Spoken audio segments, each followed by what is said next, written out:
भारत को पुराने जमाने से ही सोने की चिड़िया कहा जाता है। यह नाम केवल उसकी अपार प्राकृतिक संपदा के कारण नहीं, बल्कि उसकी सांस्कृतिक और बौद्धिक धरोहर के कारण भी दिया गया था। यह उपाधि उसे यूं ही नहीं मिली। भारत की भूमि पर सोने की खानें थीं, लेकिन इसके साथ ही यहाँ की संस्कृति और ज्ञान का भी खजाना था। यह उपाधि उसकी अपार समृद्धि, ज्ञान, कला और संस्कृति का प्रतीक थी। भारतीय कला, संगीत, नृत्य और साहित्य ने सदियों से दुनिया को प्रभावित किया है। यह उस समय की बात है जब भारत सोने की खानों से भरा हुआ था। यहाँ की खानों से निकला सोना न केवल देश की आर्थिक स्थिति को मजबूत करता था, बल्कि इसे विश्व भर में प्रसिद्ध भी बनाता था। यह धन धान्य से परिपूर्ण था। भारत की उपजाऊ भूमि और जलवायु ने इसे कृषि में भी आत्मनिर्भर बनाया था। हमारे देश की गिनती दुनिया के सबसे अमीर और ताकतवर देशों में होती थी। यहाँ की समृद्धि और ताकत ने इसे एक महत्वपूर्ण व्यापारिक केंद्र बना दिया था। भारत का इतिहास बहुत शानदार रहा है। यहाँ की सभ्यता और संस्कृति ने समय समय पर अनेक महान साम्राज्यों को जन्म दिया। यहाँ की संस्कृति बहुत पुरानी और समृद्ध रही है। भारतीय संस्कृति में विविधता और समृद्धि का अनूठा संगम देखने को मिलता है। यह देश अपनी विद्वता, कला और वैज्ञानिक उपलब्धियों के लिए मशहूर था। भारतीय वैज्ञानिकों और विद्वानों ने अनेक महत्वपूर्ण खोजें और आविष्कार किए। भारत ने दुनिया को बहुत कुछ दिया है। यहाँ की विद्या और ज्ञान ने विश्व भर में अपनी छाप छोड़ी है। शून्य की खोज हो या फिर दशमलव प्रणाली, भारतीय गणितज्ञों ने गणित के क्षेत्र में अद्वितीय योगदान दिया। भारत ने दुनिया को ज्ञान के नए आयाम दिखाए। यहाँ के विद्वानों ने खगोल शास्त्र, चिकित्सा और दर्शन में भी महत्वपूर्ण योगदान दिया। यह वह समय था जब भारत ज्ञान का केंद्र था। यहाँ के विश्वविद्यालयों में दूर दूर से विद्यार्थी शिक्षा ग्रहण करने आते थे। नालंदा और तक्षशिला जैसे विश्वविद्यालय दूर दूर से विद्यार्थियों को अपनी तरफ खींचते थे। ये विश्वविद्यालय शिक्षा और अनुसंधान के प्रमुख केंद्र थे। यहाँ विज्ञान, गणित, खगोल शास्त्र, चिकित्सा, दर्शन और धर्मशास्त्र का गहन अध्ययन होता था। इन विषयों में भारतीय विद्वानों ने अनेक महत्वपूर्ण सिद्धांत और खोजें प्रस्तुत की, जो आज भी प्रासंगिक हैं। प्राचीन भारत की धरती उपजाऊ थी। यहाँ की मिट्टी में अद्वितीय उर्वरता थी, जो इसे कृषि के लिए अत्यंत उपयुक्त बनाती थी। यहाँ गंगा, यमुना, सिंधु जैसी बड़ी नदियां बहती थीं। इन नदियों ने न केवल भूमि को उपजाऊ बनाया, बल्कि सभ्यता के विकास में भी महत्वपूर्ण भूमिका निभाई। इन नदियों के किनारे हरे भरे मैदान थे। ये मैदान कृषि के लिए आदर्श थे और यहाँ की हरियाली ने जीवन को समृद्ध बनाया। यहाँ किसान अनाज, फल, सब्जियां और मसाले उगाते थे। भारतीय किसान अपनी मेहनत और ज्ञान से भूमि को सोने की तरह चमकाते थे। भारत की मिट्टी सोने के समान कीमती थी। यह मिट्टी न केवल फसलों को पोषण देती थी, बल्कि यहाँ के लोगों की समृद्धि का आधार भी थी। यह मिट्टी किसानों को बहुत अच्छी फसल देती थी। फसल की भरपूर पैदावार ने यहाँ के लोगों को आत्मनिर्भर और खुशहाल बनाया। भारत में सोने, चांदी, हीरे, जवाहरात की कोई कमी नहीं थी। यहाँ के खनिज संसाधन भी अत्यंत समृद्ध थे। यहाँ से सोना, चांदी, हीरे, जवाहरात, मसाले, रेशम, सूती कपड़े और अन्य कीमती सामान दुनिया भर में भेजे जाते थे।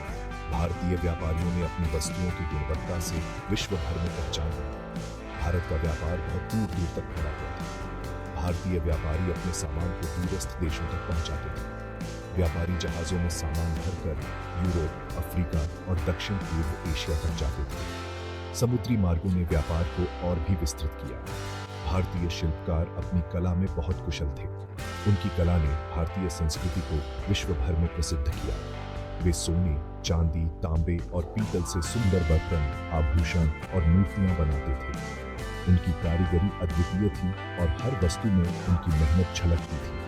भारतीय रेशम और सूती वस्त्रों की पूरी दुनिया में बहुत मांग थी। इन वस्त्रों की गुणवत्ता और डिजाइन ने उन्हें विशेष बनाया। भारत की यह समृद्धि बहुत सालों तक बनी रही। यहाँ की संस्कृति, कला और व्यापार ने इसे विश्व भर में एक महत्वपूर्ण स्थान दिलाया। प्राचीन भारत सिर्फ धन धान्य में ही समृद्ध नहीं था, बल्कि ज्ञान और कला का भी केंद्र था। नालंदा और तक्षशिला जैसे विश्वविद्यालय दूर दूर से विद्यार्थियों को अपनी तरफ खींचते थे। यहाँ अलग अलग विषयों का गहन अध्ययन होता था। भारतीय विद्वानों ने गणित, खगोल शास्त्र, चिकित्सा और दर्शन जैसे क्षेत्रों में महत्वपूर्ण योगदान दिया। आर्यभट्ट, ब्रह्मगुप्त, चरक, सुश्रुत जैसे विद्वानों ने दुनिया को नया ज्ञान दिया। प्राचीन भारत के शिल्पकार अपनी कला में माहिर थे। वे सोने, चांदी, तांबे और पीतल से सुंदर बर्तन, आभूषण और मूर्तियां बनाते थे। भारतीय रेशम और सूती वस्त्रों की पूरी दुनिया में बहुत मांग थी। भारतीय कारीगर लकड़ी, पत्थर और हाथी दांत पर भी नक्काशी करते थे। अजंता और एलोरा की गुफाएं भारतीय शिल्पकला का अद्भुत उदाहरण है। प्राचीन भारत का दुनिया के अन्य देशों से व्यापारिक संबंध था। जमीन के रास्ते रेशम मार्ग के जरिए भारत का व्यापार चीन, मध्य एशिया और यूरोप तक फैला हुआ था।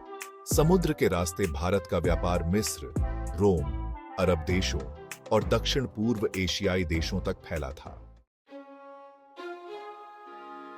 भारतीय नाविक समुद्र की लहरों को चीरते हुए दूर दूर तक व्यापार करने जाते थे। उनके पास बड़े बड़े जहाज होते थे जिनमें मसाले, रेशम, सूती वस्त्र और अन्य कीमती सामान भरे होते थे। दक्षिण भारत के चोल साम्राज्य ने तो समुद्री व्यापार में अपनी धाक जमा ली थी। उनके शक्तिशाली नौसेना के आगे दुश्मन भी थर-थर कांपते थे। भारत की यह समृद्धि बहुत सालों तक बनी रही। इसकी संस्कृति, कला और विज्ञान ने दुनिया को प्रभावित किया।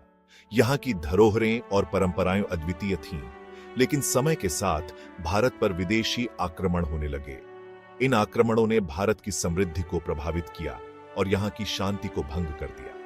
मुगल और अंग्रेजों ने भारत पर राज किया और यहाँ की संपत्ति को लूटा। उन्होंने यहाँ की संस्कृति और परंपराओं को भी प्रभावित किया, जिससे भारत की पहचान बदलने लगी।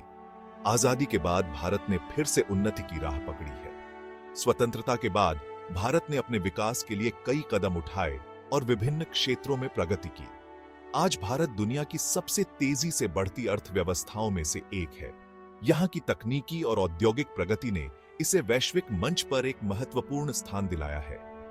हमें विश्वास है कि भारत जल्द ही अपनी खोई हुई प्रतिष्ठा हासिल कर लेगा और फिर से सोने की चिड़िया कहलाएगा। भारत की युवा पीढ़ी और उनकी मेहनत इस दिशा में महत्वपूर्ण भूमिका निभा रही है।